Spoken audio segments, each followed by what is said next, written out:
야고보서 3장 14절에서 17절의 말씀입니다. 하나님께서 우리에게 주신 말씀을 우리 한 목소리로 같이 읽도록 하겠습니다. 3장 14절에서 17절까지입니다. 함께 읽습니다. 그러나 너희 마음속에 독한 시기와 다툼이 있으면 자랑하지 말라. 진리를 거슬러 거짓말하지 말라. 이러한 지혜는 위로부터 내려온 것이 아니요 땅 위의 것이요 정욕의 것이요 귀신의 것이니 시기와 다툼이 있는 곳에는 혼란과 모든 악한 일이 있음이라. 오직 위로부터 난 지혜는 첫째 성결하고 다음에 화평하고 관용하고 양순하며 긍휼과 선한 열매가 가득하고 편견과 거짓이 없나니. 아멘. 이제 12월 첫 번째 수요일을 저희가 맞이했습니다. 오늘부터 해서 4번에 걸쳐 공부만 하면 신약 공부가 끝이 납니다. 18번 함께 공부하는데 지난 시간까지 바울서신까지 사도행전과 바울서신까지 우리가 다 마쳤습니다. 이제 지도 공부도 다 하셨습니다. 책이 커서 가지고 다니기 불편하시다고들 많이 말씀하셔서 다음번 구약할 때는 좀 이렇게 작게 하고 글씨는 키우고 그렇게 하도록 하겠습니다. 이제 오늘부터 우리 일반 서신 몇 권 공부하고 오늘하고 다음 주는 요한 1, 2, 3서 유다서까지 다 하고 다음 주에 그리고 마지막 2주는 요한계시록에 대해서 함께 나누도록 하겠습니다. 오늘은 히브리서와 야고보서를 함께 보도록 하겠습니다. 히브리서 1장을 펴시기 바랍니다. 히브리서하고 야고보서는 다른 듯 하면서도 굉장히 비슷한 공통점이 있습니다.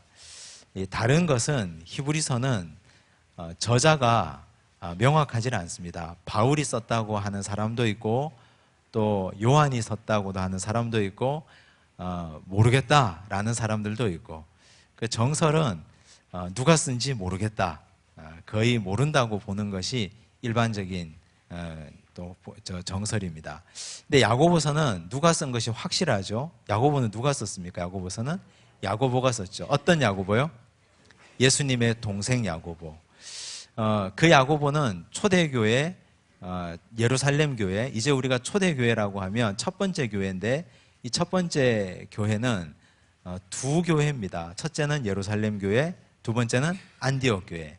근데 예루살렘 교회에 3명의 일꾼 지도자가 있었습니다.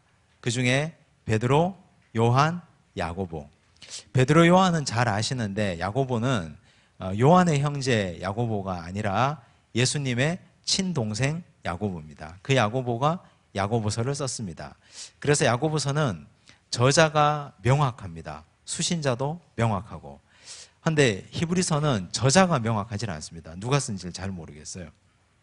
근데 내용은 그 깊이에 뿌리에 흐르고 있는 내용은 정신은 거의 같습니다. 실천, 행함, 인내, 고난을 강조하고 있습니다. 왜냐하면 삶의 자리가 똑같거든요. 어떤 삶의 자리가 같으냐? 히브리서, 야고보서가 기록될 당시에 그 당시 이 편지를 받아보는 사람들의 형편이 기독교가 공인되기 전이었습니다. 자, 기독교가 공인되기 전이었다. 그럼 그 시대 사람들의 삶이 어떠했을까요? 내가 신앙을 가지고 있다. 내가 하나님을 믿는다. 드러내놓고 떳떳이 말할 수가 없습니다. 왜냐하면 내가 신앙하고 있는 신앙의 대상이 그리스도인데, 예수 그리스도인데, 예수 그리스도는 로마의 황제를 거역하고 자기가 왕이라고 그랬습니다. 그리스도의 이름이 뜻이 뭡니까? 기름 부음을 받은 자. 3가지 직책에 기름을 붓잖아요. 왕, 제사장, 선지자. 그래서 예수는 그리스도다. 이 말은 예수님은 곧 왕이시다. 그런데 그 당시에 왕은 한 분밖에 없어요. 누가 왕입니까? 황제밖에 없죠. 로마 황제. 로마 황제밖에 없습니다. 로마는 통치를 할 때 어떻게 통치했습니까? 다른 건 다 너희들 법대로 해도 된다. 이 나라를 점령하면 그 나라 사람들이 살아갈 수 있도록 다 길을 열어줬는데 유독 한 가지만 지키게 했습니다. 황제 숭배. 동네마다 마을마다 그 마을에 사람들이 모이는 곳에 황제의 흉상을 만들어 뒀습니다. 그리고는 동네 사람들이 가서 그곳에 가서 숭배하도록. 왜 그렇게 했을까요? 너희들은 로마의 신민이다. 너희들은 로마의 백성이고 내가 너희들을 다스린다. 이걸 계속 각인시키기 위함이죠. 다른 나라 백성들은 그렇게 하는 게 문제가 없어요. 왜요? 그냥 거기 가서 한번 절하고 편하게 살면 되니까. 어차피 이 신한테 절하나 저 신한테 절하나 살면서 수십 가지 신을 섬기고 사니까. 그런데 믿는 사람들은 그렇게 할 수가 없습니다. 하나님은 한 분이시고 하나님 한 분 이외에 다른 신은 없다고 배워왔고 그렇게 신앙하고 있고 그러면 죽는다고 알고 있습니다. 예수님도 그렇게 가르치셨고 신앙을 버리는 건 곧 거기 가서 내가 절하고 엎드리는 건 죽는 것과 똑같은 거죠. 그걸 못하는 거예요, 이분들이. 그래서 핍박을 막 줍니다. 심한 핍박이 주어져요. 그 핍박 가운데 살아가고 있었던 사람들이 히브리서를 받아서 편지를 받는 성도들이었고 야고보서를 받아서 읽는 성도들입니다. 그러니까 지금 이 밑에 흐르고 있는 히브리서와 야고보서 아래에는 비장감이 흐르고 있습니다. 그리고 이 사람들은 삶의 형편이 다 고난이에요. 고난스러우니까, 고통스러우니까 이거 편지를 쓰는 사람들이 어떻게 쓸까요? 히브리서를 기록한 사람, 야고보서를 기록한 사람, 고난 그거 견뎌라. 견디면 고생 끝에 낙이 온다. 괜찮다. 견디다가 죽어라. 이렇게 뭐 쓰고 있어요, 지금. 그래서 히브리서와 야고보서를 읽다 보면 우리는 실천과 행함이라는 코드로 읽고 있는데 실천과 행함은 곧 이 사람들 입장에서는 죽음을 말합니다. 그런 비장감을 가지고 이 편지를 보셔야 됩니다. 그것이 공통점입니다. 히브리서 배경을 보실 때는요, 13장을 한번 보셔야 됩니다. 13장 7절, 8절.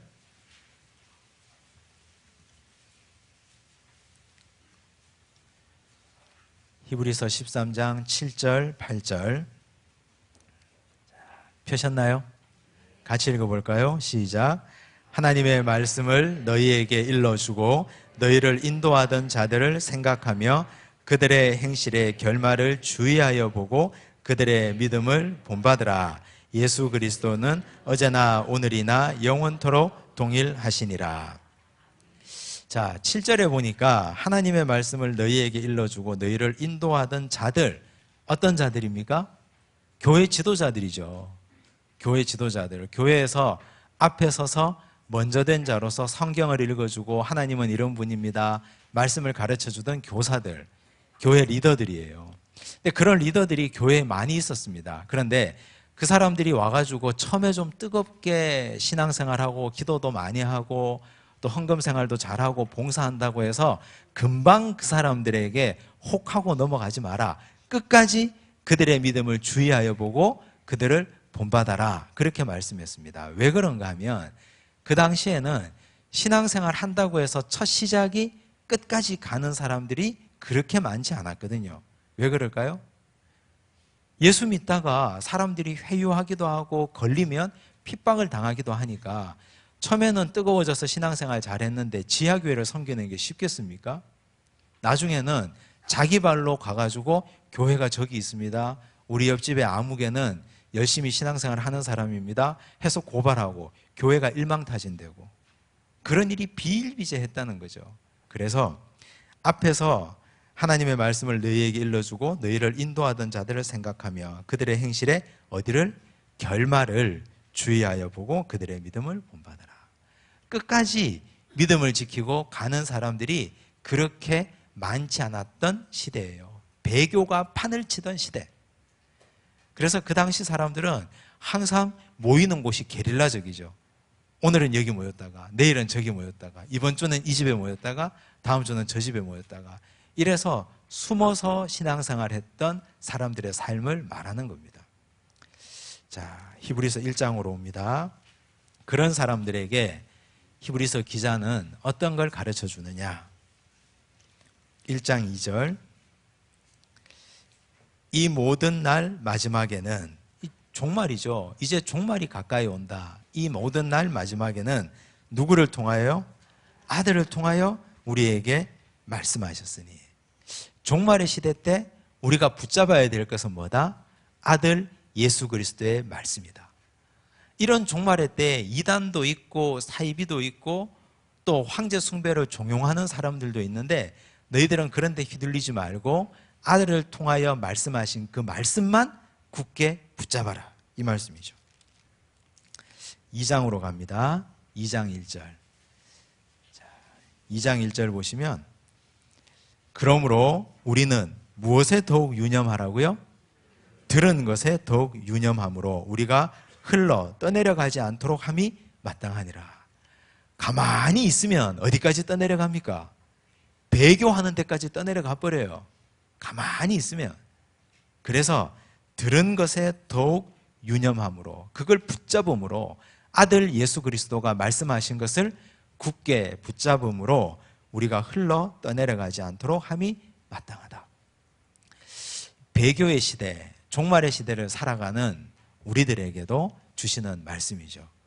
그래서 이 종말의 시대 때도 히브리서 기자도 이런 시대 2000년 전 그 옛날 초대교회 성도들에게도 이렇게 말씀했습니다. 말씀을 붙잡으라고. 다른 거 붙잡지 말고 그리스도께서 하신 말씀을 붙잡고 유념하면 흘러 떠내려가지 않을 수 있다. 그렇게 말씀하셨습니다. 근데 그 그리스도는 어떤 분이신가? 2장 18절 보십시오. 예수님을 이렇게 정의합니다. 2장 18절 뭐라고 말합니까? 그가 시험을 받아 고난을 당하셨은즉 시험받는 자들을 능히 도우실 수 있느니라. 자, 지금 이 시대 성도들의 당하는 시험은 뭐예요? 이거 배교의 시험이잖아요. 너무 괴로우니까. 그 당시 로마에서는 어떻게 했냐면 짐승의 표라는 걸 받게 했습니다. 나중에 우리가 계시록 보면 살펴볼 텐데 오른손 손목이나 이마에 짐승의 표를 받게 했어요. 짐승의 표가 뭔가요? 666이죠. 그게 뭔가요? 옛날에 뭐 바코드가 666이다 이런 말도 안 되는 희한한 소리 많이 들으셨죠? 말이 안 되는 소리예요. 요즘 다 바코드 다 쓰는데. 그런데 그 666이라는 건, 그 짐승의 표라는 건 내가 물건을 사고 팔 수 있는 권리예요. 황제 숭배를 한 사람에게 찍어주는 표시입니다. 황제 숭배를 했어요. 가서 그러면 너는 황제의 신민이 됐구나. 로마의 진정한 시민이 됐구나. 그래서 오른손이나 이마에 표시를 찍어줍니다. 그러면 그 사람은 물건을 사고 팔 수 있는, 매매할 수 있는 권리가 생겨요. 시장에 가서 내가 재배한 물건도 팔 수 있고 남의 물건도 살 수 있고, 그게 짐승의 표예요. 계시록에서 얘기하는 짐승은 황제를 말하거든요. 권세를 받은 짐승. 나중에 계시록 가면 말씀드릴 텐데, 그런데 그 666이라는 건 황제의 이름을 상징하는 수예요. 네로 황제. 자, 우리 황제의 이름을 찍어주는 겁니다. 당신은 황제의 신민이 되었습니다. 그런데 황제 숭배를 하지 않은 사람은 표를 못 받잖아요. 도장을 못 받잖아요. 그럼 어떻게 해요? 사고 팔 수도 없어요. 자녀를 학교에 보낼 수도 없습니다. 그게 시험이에요. 그게 고난입니다. 사회 공동체에서 완전히 격리되고 유리되고 배제되는 거죠. 그러니 이 시대 사람들이 신앙생활 한다는 것이 그냥 말처럼 절대 쉬운 일이 아니에요. 그러니까 이 사람들은 신앙생활 하다가 내가 고난받는 것, 목숨을 건 고난이고 사회 공동체에서 살 수가 없는 고난이에요. 그런 시험요. 그런데 그때마다 누구를 기억하라? 예수를 기억하라. 예수님도 어떻게 하셨다? 고난 받으셨다. 시험 받으셨다. 어떤 시험이요? 겟세마네 동산에서 이 십자가 내가 져야 됩니까? 말아야 됩니까? 이 잔을 내가 마시지 않고 지나갈 수 있으면 좋겠습니다. 그냥 좀 지나가게 해주십시오. 그러나 아버지의 뜻대로 하십시오. 주님도 시험 당하셨는데 너희가 시험 당하는 거 주님이 너무 잘 아신다. 그래서 주님 앞에 담대히 나와라. 괜찮다. 그거 매일매일 배교의 갈등이 있는 것, 매일매일 내가 교회를 팔아먹고 싶은 것, 매일매일 내가 내 발로 걸어가서 나는 이제 예수 믿지 않습니다. 그런 말 하고 싶은 것, 그런 갈등이 일어나는 것 괜찮다. 왜? 예수님도 그랬으니까. 예수님도 십자가 지는 그 자리에서조차, 겟세마네 동산에서조차 힘겨워하셨는데 너희들이 그렇게 하는 거 다 이해하신다. 괜찮다. 그런 말씀이에요. 3장입니다. 3장 1절 함께 읽겠습니다. 그러므로 함께 하늘의 부르심을 받은 거룩한 형제들아, 우리가 믿는 도리의 사도이시며 대제사장이신 예수를 깊이 생각하라. 예수를 깊이 생각하라 했어요. 이 히브리서에서 나오는 예수님은, 히브리서에서 예수님을 어떻게 표현하냐 하면 대제사장이라고 표현해요. 히브리서에서는, 우리는 이거 하나만 기억하시면 히브리서의 신학을 다 공부하신 겁니다. 히브리서 기자는 예수님을 뭐로 표현한다? 대제사장. 그런데 구약의 대제사장하고는 격이 다른 대제사장이에요. 구약에서 대제사장직이 제일 처음 나오는 게 출애굽기거든요. 그리고 좀 더 올라가면 멜기세덱이 나와요. 창세기에. 그것도 히브리서에 나오는데 그건 지금 다루기에는 좀 그렇고 지나가고, 출애굽기와 레위기에 나와요, 대제사장이. 근데 구약에 나오는 대제사장하고 신약에 지금 히브리서에서 얘기하는 대제사장하고는 격이 다른데 뭐가 다르냐? 자, 레위기 1장을 한번 가보겠습니다.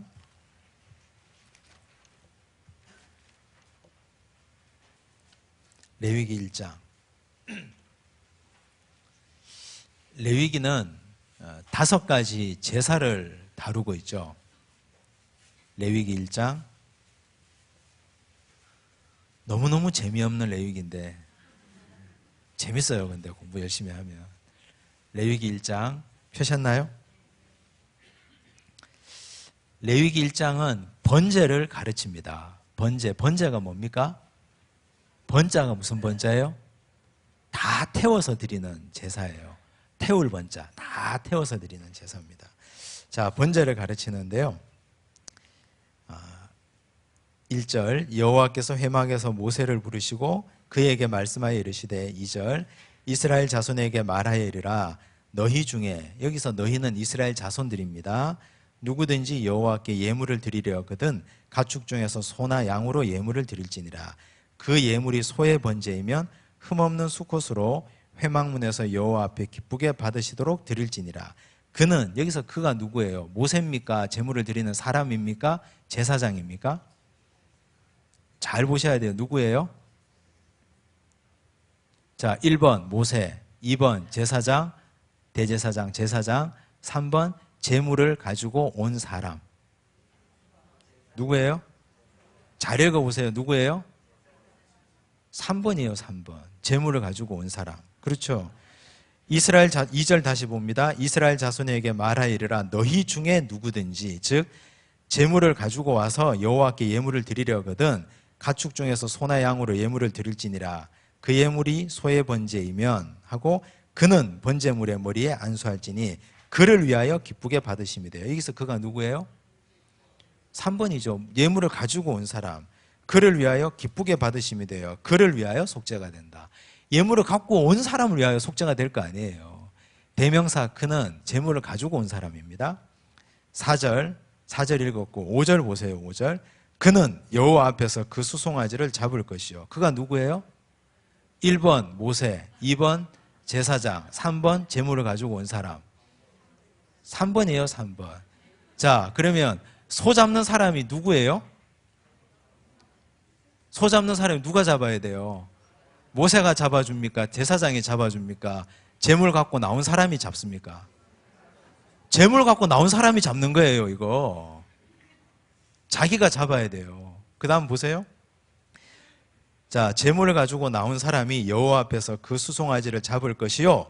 그 다음 나오잖아요. 아론의 자손 제사장은 뒤에 나오잖아요. 제사장들은 그 가만히 서 있어요. 그냥 제물 고기 잡을 때까지, 소 잡을 때까지 있다가 그 피를 가져다가 회막 문 앞 제단 사방에 뿌릴 것이며, 제사장은 있다가 피 받아가지고 피 뿌리는 것밖에 안 해요.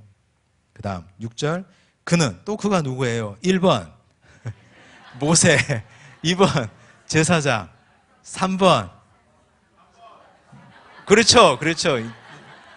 3번이에요. 3번 가지고 나온 사람이에요.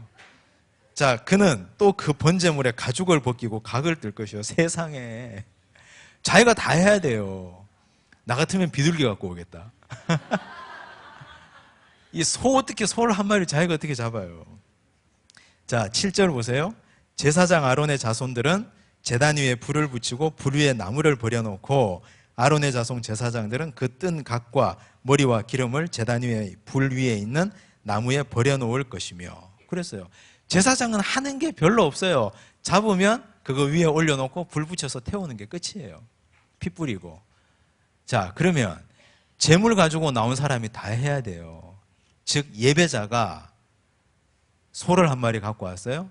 그 당시에 비닐 옷도 없는데 물론 많이 했으니까 요령은 있겠죠. 선대부터 하는 거 아버지 때부터 할아버지 때부터 다 봤으니까 어디를 치면 어디를 찌르면 소가 죽는다 다 알겠죠. 그래도 소 한 마리 죽은 소 그거 다 가죽 벗기고 각 뜨고 하는 거 쉬워요? 이건 업으로 삼는 사람도 절대 쉽지 않습니다. 예배를 이렇게 드리라는 거죠. 예배를. 그런데 지금 구약의 예배는 지금 이런 예배예요. 구약의 대제사장은 여기 대제사장을 보셔야 돼요. 여기 제사장은 아무것도 안 하고 옆에 있다가 피만 뿌려주고 다 잡으면 그거 올려가지고 불 비춰주는 게 끝이잖아요. 그런데 다시 히브리서로 돌아오면, 히브리서에 오면 예수님은 어떻게 되셨습니까? 예수님을 대제사장이라고 했어요. 예수님은 예수님께로 오는 우리에게 네가 죽어 했어요? 네가 죽어라. 나는 못 죽겠다. 그게 예수님이 아니잖아요. 지금 히브리서에서 말하는 대제사장인 예수님은 자기가 직접 대제사장이면서 속죄 제물까지 되신 분이에요. 우리는 그냥 그 은혜를 힘입어 담대히 들어가기만 하면 되는 거죠. 예수님은 이미 우리를 위하여 십자가상에서 다 자기가 죽어주시고 자기가 피 흘리시고 자기가 자기 살이 각떠지시고 자기 피가 다 흘려지신 그런 분이세요. 우리는 아무것도 한 게 없어요. 믿기만 하고 그냥 나가는 거죠. 그게 구약의 대제사장과 신약의 대제사장이신 예수님의 근본적인 차이입니다. 그 차이를 알고 다시 히브리서를 보셔야 됩니다. 자, 3장 13절 보십시오. 13절 보시면 어떻게 말합니까? 오직 오늘이라 일컫는 동안에 매일 피차 권면하여 너희 중에 누구든지 죄의 유혹으로 완고하게 되지 않도록 하라. 오늘이라 일컫는 동안에 너희들이 견딜 때 매일매일 마음속에서 일어나는 배교의 위험, 배교의 유혹을 길게 보지 말고 하루만 잘 견디려고 노력해라. 오직 오늘이라 일컫는 동안에 매일 어떻게 해서요? 피차 권면해서 성도들끼리 우리 서로 오늘 하루 잘 견뎌봅시다. 우리 서로 오늘 하루 잘 한번 이겨내봅시다. 그렇게 해서 죄의 유혹으로 완고하게 되지 않도록 하라. 그러면 끝까지 승리할 수 있을 것이다. 이렇게 말씀하셨습니다. 자, 그 다음 4장으로 갑니다. 4장으로 가시면 4장 14절에서 16절까지 함께 읽겠습니다. 시작. 그러므로 우리에게 큰 대제사장이 계시니 승천하신 이곳 하나님의 아들 예수시라. 우리가 믿는 도리를 굳게 잡을지어다. 우리에게 있는 대제사장은 우리의 연약함을 동정하지 못하실 이가 아니요 모든 일에 우리와 똑같이 시험을 받으신 이로되 죄는 없으시니라. 그러므로 우리는 긍휼하심을 받고 때를 따라 돕는 은혜를 얻기 위하여 은혜의 보좌 앞에 담대히 나아갈 것이니라. 은혜의 보좌 앞에 담대히 나아갈 이유가 왜 그렇게 담대히 나아갈 수 있습니까? 예수님께서도 시험 받으셨으니까. 그리고 또 담대히 나아갈 수 있는 이유가 예수님께서 이미 우리를 위하여 피 흘리고 죽어주셨으니까. 우리는 소 잡아야 될 부담이 없는 거예요. 내가 저 소를 어떻게 잡지? 소 한 마리 끌고 가도 이게 부담스러워요. 큰일 났다 이거 어떻게 잡지? 부담스러운데 우리는 그런 부담이 없어요. 예수님이 본인이 이미 제물이 되셔서 다 피 흘리시고 다 죽어주셨는데 우리는 믿기만 하면 되는데, 그래서 담대히 즐거이 나아가라고 말씀하고 있습니다. 자, 그 다음 6장으로 갑니다. 6장 11절 보십시오. 6장 11절. 우리가 간절히 원하는 것은 너희 각 사람이 동일한 부지런함을 나타내어 끝까지 소망의 풍성함에 이르러. 끝까지라는 말이 중요하죠. 끝까지. 아까 오늘이라 말하는 동안이라 그랬죠. 오늘 하루를 성실히 지키면 끝까지 동일한 부지런함으로 소망의 풍성함에 이를 수 있습니다.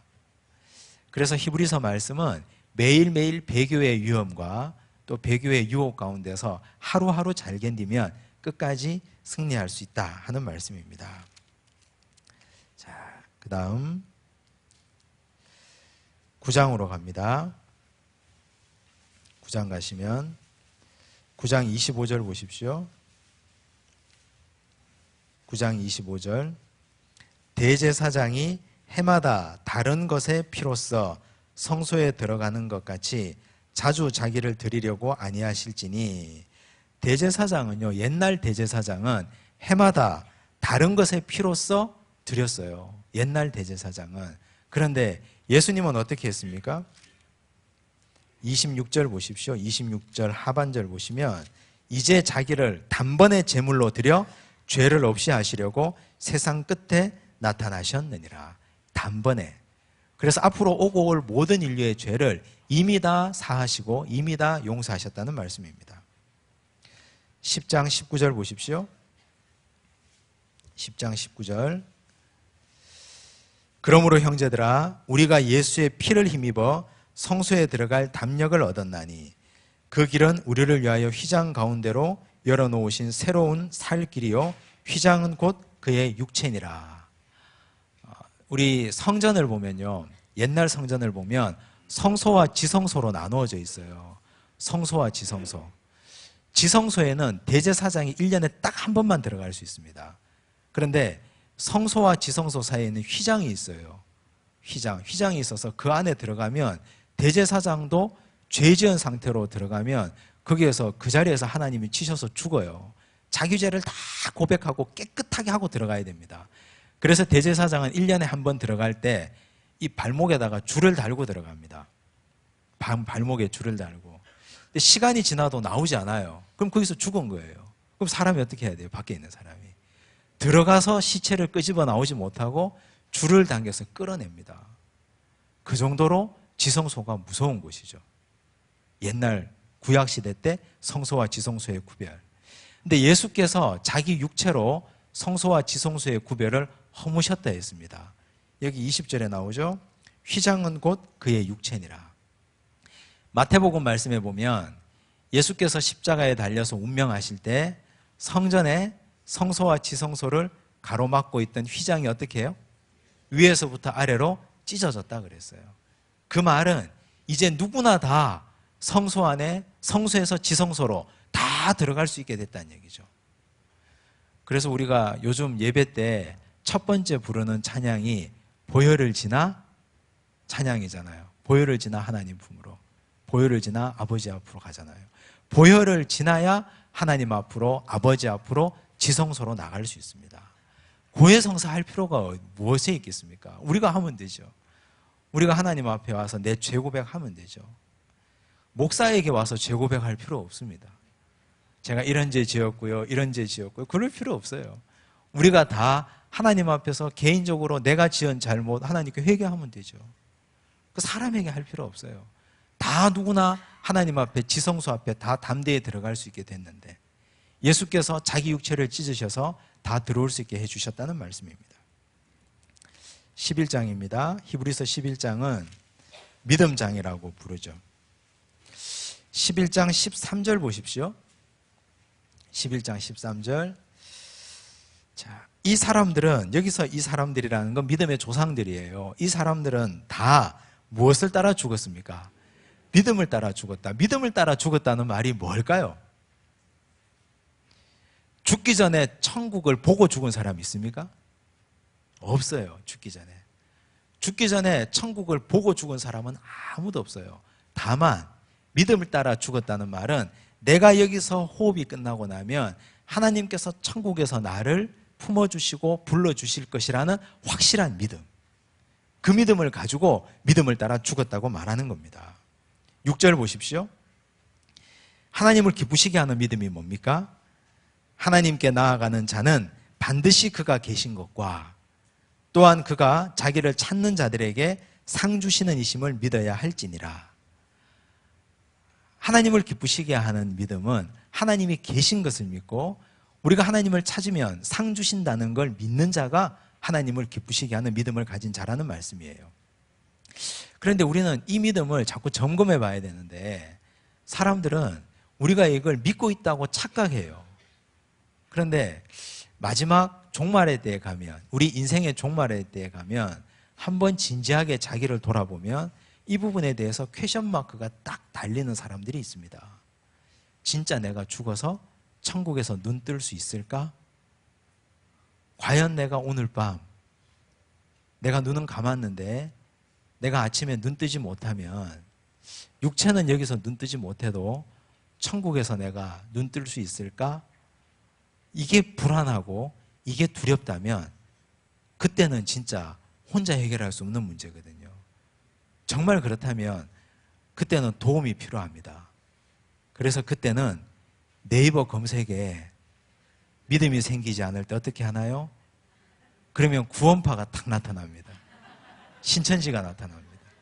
그럴 때는 목사를 찾아오셔야 돼요. 그럴 때는. 그래야 도움을 드릴 수 있잖아요. 그래야 함께 믿음에 대해서 다시 점검하고, 그건 부끄러운 게 아니거든요. 절대 부끄러운 게 아닙니다. 왜냐하면 그게 부끄럽다고 하면, 우리가 그게 부끄러우면 그냥 그렇게 가는 거예요. 그냥 흘러가는 겁니다. 흘러 세월만 보내고 가는 거예요. 그러다가 나중에 어떻게 할 거예요? 우리가 오는 건 순서가 있어도 가는 건 순서가 없는데 어떻게 하실 거예요? 나중에. 정말 그러면 그때는 도움을 청하셔야 돼요. 자, 그 다음 12장입니다. 히브리서 12장 2절, 중요한 말씀이죠. 함께 읽겠습니다. 시작. 믿음의 주요 또 온전하게 하시는 이인 예수를 바라보자. 그는 그 앞에 있는 기쁨을 위하여 십자가를 참으사 부끄러움을 개의치 아니하시더니 하나님 보좌 우편에 앉으셨느니라. 바라보자라는 말씀이 나오는데요. 바라본다는 건 굉장히 중요한 거예요. 왜 중요하냐면 민수기 말씀에 보면 이스라엘 백성들이 출애굽하다가 원망하다가 불뱀들에게 물렸거든요. 사막에서 뱀이 나와서 물었어요. 그래서 독이 막 퍼져갑니다. 다 죽어갑니다. 모세가 하나님께 기도했습니다. 그때 하나님이 방법을 알려줍니다. 놋뱀을 만들어서 장대에 높이 매달아라. 이 놋뱀을 본 자마다 다 살 것이다. 그런데 그때 본 사람들은 살고 안 본 사람들은 다 죽었어요. 한번 생각해 보세요. 그 시간으로 돌아가 보면 만약 저 장대에 달린 놋뱀을 봤는데 내가 저거 보면 100% 산다는 믿음으로 본 사람들은 과연 그 중에 몇 %일까? 그리고 만약 그냥 산다고 하니까 한번 봐주자 하고 본 사람도 있었을 텐데 그 사람들 죽었을까요? 살았을까요? 살았겠죠. 그리고 또 나는 절대 안 봐. 나는 그런 미신 믿지 않아 하고 안 봤어요. 그런데 힘센 아들이 아버지 목을 꺾어가지고 여기 팔에다가 헤드락을 걸어가지고 목을 꺾었어요. 그리고 아내는 눈을 이렇게 눈꺼풀을 당겨가지고 억지로 보게 했어요. 봤어요. 살았을까요? 죽었을까요? 살았어요. 이게 중요한 거예요. 바라보는 거. 우리는 항상 그 믿음의 순도를, 제가 전에도 한번 말씀드렸는데 믿음의 순도를 100이어야 구원받는다고 생각해요. 100에 달하는 거. 근데 그건 믿음의 허상입니다. 절대 우리는 100에 다다를 수 없습니다. 우리는 죄악된 본성을 가지고 있고 죄된 속성 가운데 살고 있기 때문에 나중에 야고보서에 나와요. 한 입으로 두 말 하는 존재들이에요. 앞에서는 막 칭찬하다가 돌아서면 아휴 칭찬하니까 지 잘난 줄 알고 뒤에 욕하고 그런 게 우리 인간들이에요. 항상 그래요. 그래서 우리는 항상 죄와 악이 공존하고 또 선한 마음과 악한 마음이 마음속에 같이 50대 50으로 자리 잡고 있는 사람들이에요. 예수를 바라보는데, 예수를 바라봐야 구원받는데, 근데 그 바라봄이 24시간 어떻게 바라봅니까? 바라보다가 딴 데 눈 돌릴 수도 있고, 그러다가 휘청거리고 넘어질 수도 있고, 그러다가 다시 손 내밀 수도 있고, 정말 살까 하는 믿음으로 볼 수도 있죠. 그런데 이 이단들이나 사탄들이 우리에게 너무나 높은 수준의 믿음을 요구해요. 네 믿음은 지금 구원 얻을 수 있는 믿음이 아니다. 이렇게 우리에게 자꾸 정죄하거든요. 그래서 우리는 그 나머지 퍼센트를 채우려고 뭘 합니까? 행위를 하는 거예요. 행위를. 어떤 행위요? 선한 행위를 하는 거예요. 선한 행위를 통해서 요 간극을 채우려고. 그게 죄라는 거예요. 절대 우리는 구원을 행위로 살 수 없습니다. 구원은 하나님의 영역이기 때문에 내 행위가 개떡 같아도 하나님은 아들의 목에, 아들의 손에 헤드락이 걸려서 봤든 어떤 강요에 의해서 봤든 보기만 하면 구원을 주시는 분이에요. 그래서 바라보는 것이 중요합니다. 히브리서 말씀은 그 말씀을 우리에게 들려주고 있습니다. 자, 그 다음 13장 말씀입니다. 13장 12절, 예수를 따르자는 말씀을 하는데요. 그러므로 예수도 자기 피로써 백성을 거룩하게 하려고 성문 밖에서 고난을 받으셨느니라. 그런즉 우리도 그의 치욕을 짊어지고 영문 밖으로 그에게 나아가자. 예수님을 따라 고난받는 걸 두려워하지 말자. 영문 밖으로 나가자는 말이 뭘까요? 그 당시 히브리서 이 편지를 받는 사람들이 사회 공동체 안에서는 사고 파는 것도 금지되어 있었다 그랬죠. 아이들 학교도 못 보낸다 그랬죠. 그러려면 짐승의 표를 받아야 된다 그랬잖아요. 그렇기 때문에 공동체 안에서 우리가 못 살 바에야 그냥 영문 밖에 나가자. 괜찮다. 우리가 공동체 안에 못 들면 어떠하리? 구원받는데 괜찮다. 이걸 격려하는 말씀입니다. 히브리서 말씀을 그렇게 마무리하고 있습니다. 야고보서로 넘어갑니다. 야고보서 1장 1절입니다. 하나님과 주 예수 그리스도의 종 야고보는 흩어져 있는 12지파에게 문안하노라. 야고보가 예수님하고 어떤 관계예요? 동생이잖아요. 친동생. 나는 예수님의 동생이다 이렇게 소개하지 않고 영적인 관계로 소개하죠. 예수 그리스도의 종이라고 소개합니다. 그리고 흩어져 있는 12지파. 제가 이건 바울서 신할 때도 말씀을 드렸는데 야고보는 그 당시 초대교회에서 굉장한 권위를 가진 사람이에요. 이 사람이 편지를 하나 쓰면 나머지 밑에 있는 사람들이, 서기관들이 막 뺏겨 적어요. 그래서 그 당시 본토 팔레스타인이 아니라 다 흩어져 있는 디아스포라 유대인들에게 편지가 다 발송이 됩니다. 그래서 로마의 압제에서 지하에서 신앙생활하고 있던 사람들에게까지 편지가 다 가는 거죠. 바울의 권위가 컸겠어요? 야고보의 권위가 컸겠어요? 야고보의 권위가 훨씬 더 컸습니다. 그건 우리가 사도행전 말씀을 보다가 15장 말씀에 보니까 예루살렘 종교회의를 봤죠. 그때 바울은 자기를 변호하기 위해서 왔는데 야고보가 한마디 딱 하니까 정리가 딱 되잖아요. 교회 안에서의 권위는 야고보가 훨씬 컸어요. 지금 이 야고보서를 쓰고 이 편지는 사람들에게, 디아스포라에게, 다 흩어진 사람들에게 들어가서 그 사람들이, 흩어져 있는 사람들이 편지를 다 받아보고 있는 겁니다. 자, 그런데 이 야고보서의 핵심은 역시 고난을 견디라는 겁니다. 그 고난을 견디는 행위를 거쳐야 그게 인내가 되고 그 인내를 통해서 너희는 지혜가 생긴다. 1장 말씀에 나옵니다. 3절입니다. 2절부터 볼게요. 내 형제들아 너희가 여러 가지 시험을 당하거든 온전히 기쁘게 여기라. 여기서 시험은요 그냥 시험이 아니라 어떤 시험요? 목숨을 위협하는 시험이에요. 그 시험을 당하거든 기쁘게 여기라. 너희 믿음의 시련이 무엇을 만들어냅니까? 인내를 만들어내는 줄 너희가 알미라. 인내를 하다 보면 무엇이 생길까요? 5절 보십시오. 너희 중에 누구든지 지혜가 부족하거든 모든 사람에게 후히 주시고 꾸짖지 아니하시는 하나님께 구하라. 그리하면 주시리라. 옛날에 우리 선조들이 가난했잖아요. 가난하다 보니까 쌀이 많지 않고 잡아먹을 수 있는 고기가 많지 않고 그러다 보니까 우리 선조들이 자식들 굶길 수는 없고 산으로 들러 다녔어요. 이름 모를 풀들이 다 지금 밥상에 다 올라와 있잖아요. 전부 다.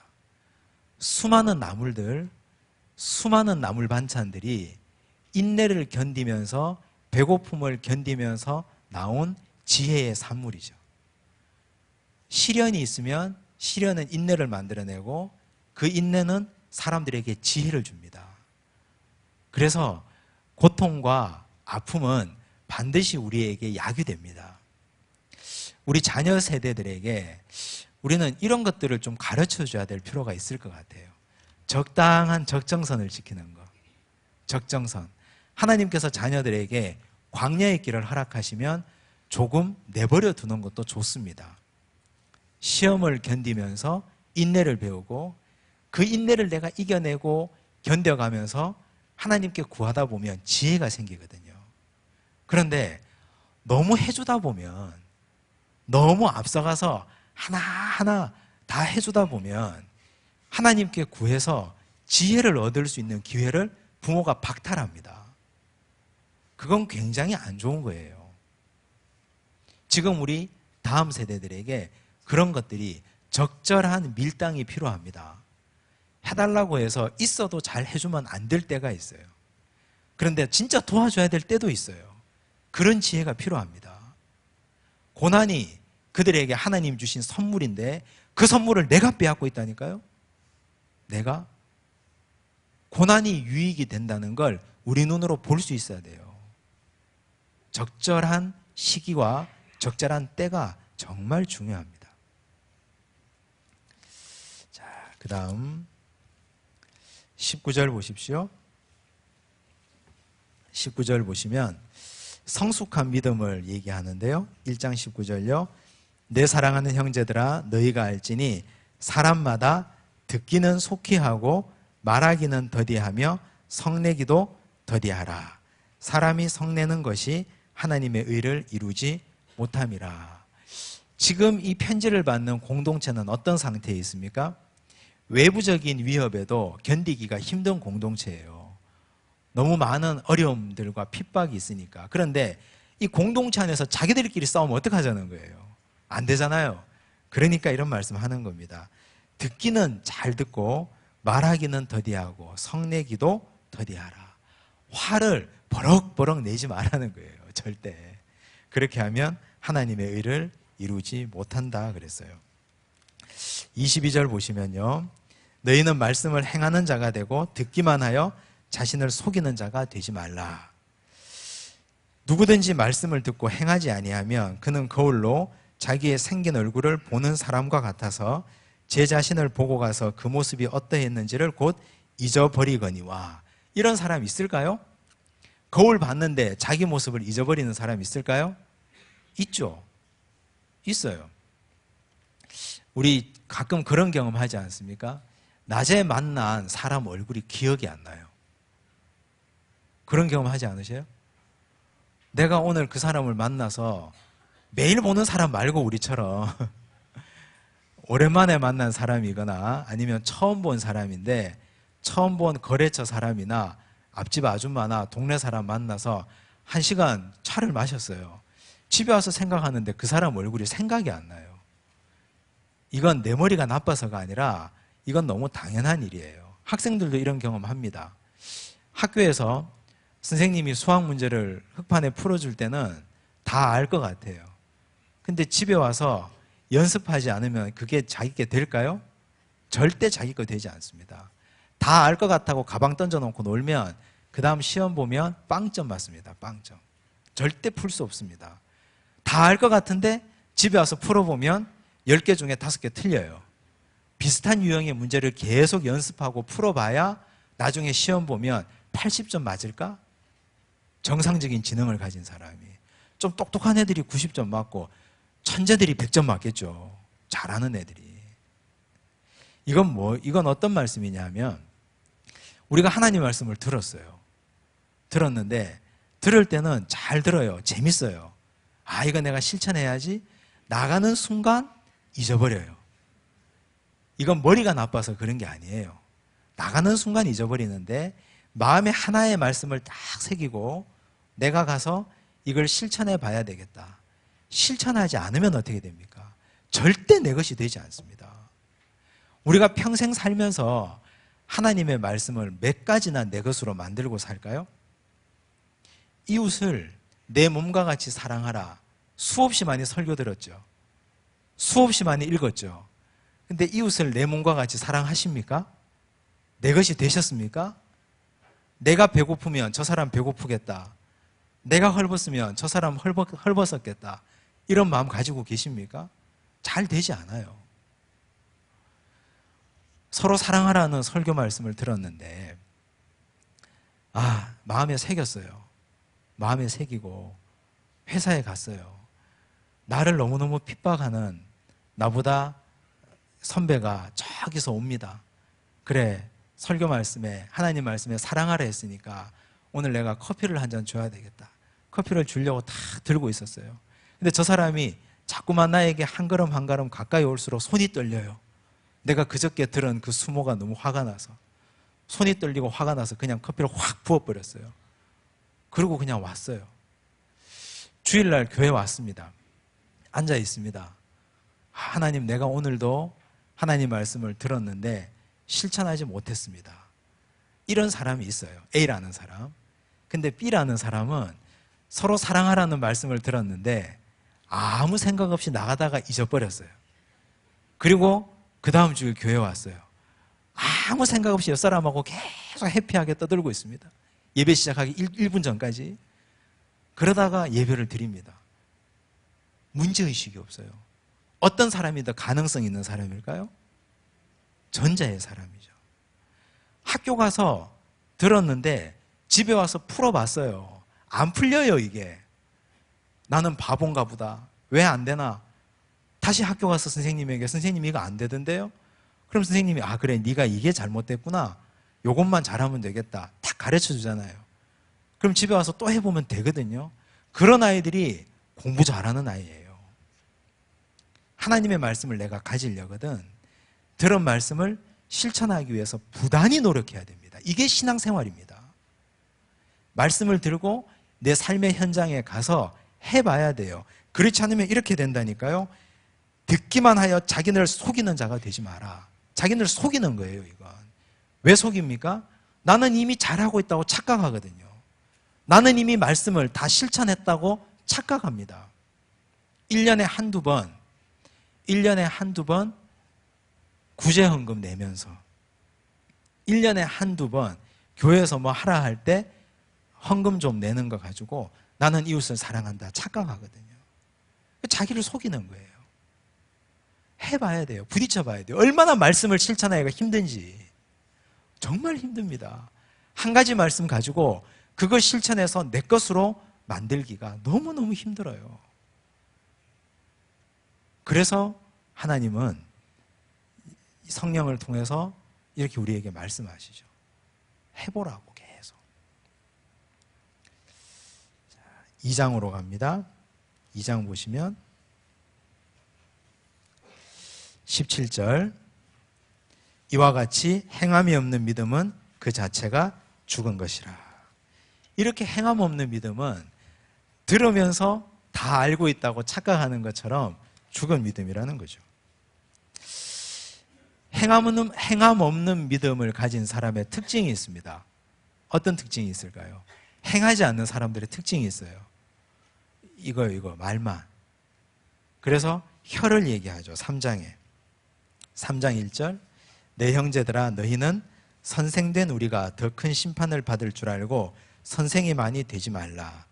우리가 다 실수가 많으니 만일 말에 실수가 없는 자라면 곧 온전한 사람이라. 6절 보십시오.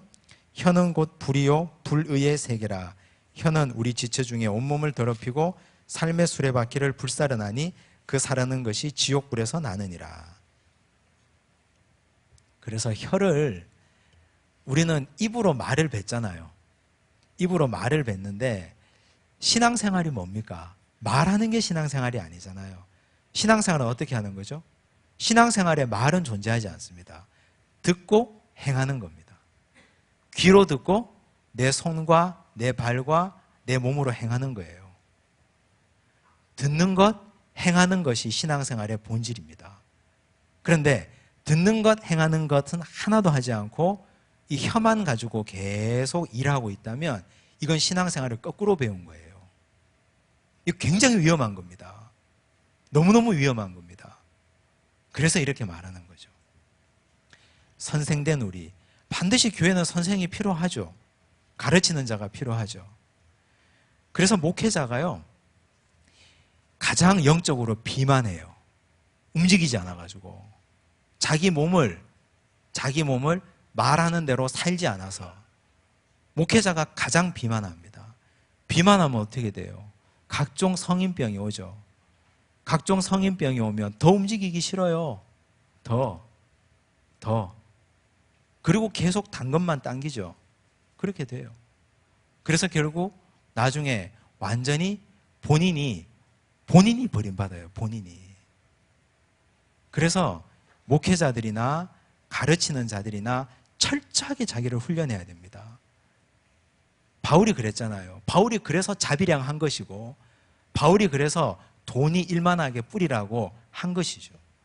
철저하게 자기를 죽이고 남들이 볼 때 좀 심하다 저거 좀 너무 심하지 않냐 할 정도로 해야 그래야 자기가 사는 길이에요. 살려고 하는 거예요. 살려고. 어디 뭐 존경받으려고 존중받으려고 하는 게 아니라 살려고 하는 거예요. 믿음의 투쟁을.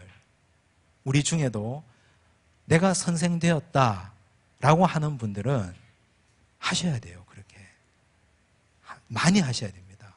발로, 손으로, 행함으로 많이 하셔야 돼요.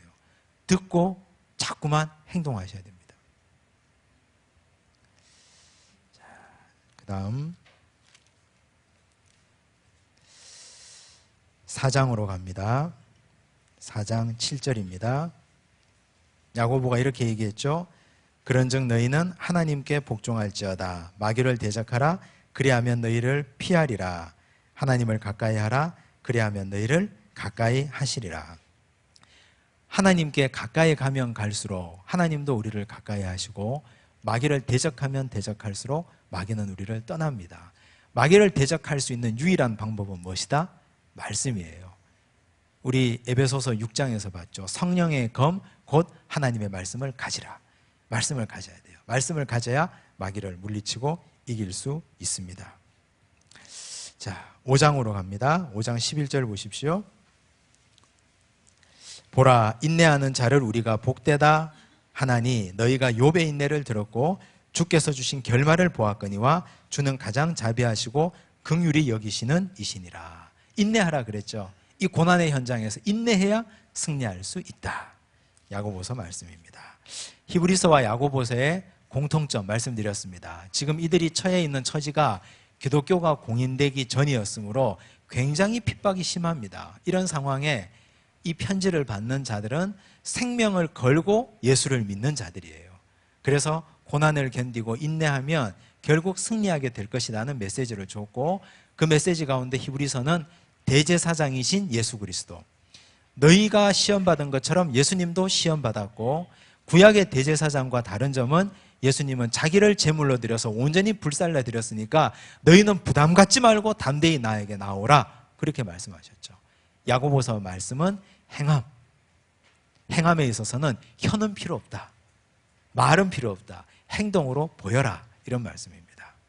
다음 주에는 베드로전서부터 해서 요한 1, 2, 3서, 유다서까지 함께 다루도록 하겠습니다. 기도하겠습니다.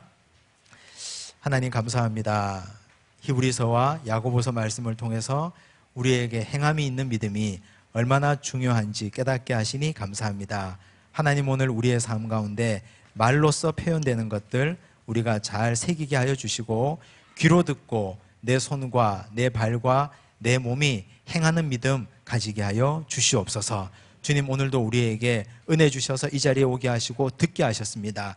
들은 것 우리 몸으로 내 손으로 내 발로 내 삶으로 살아내게 하여 주시옵소서. 하나님 앞에 드린 예물 귀하게 쓰임받기 원하오니 하나님 함께해 주시고 오늘 이 밤 우리 가정과 또 내일부터 만날 모든 일터 가운데에도 말씀을 기억하며 말씀을 들고 나가서 살아낼 수 있는 우리 모든 주의 백성들 되게 하여 주시옵소서. 모든 말씀 예수님 이름으로 기도드리옵나이다. 아멘. 하늘에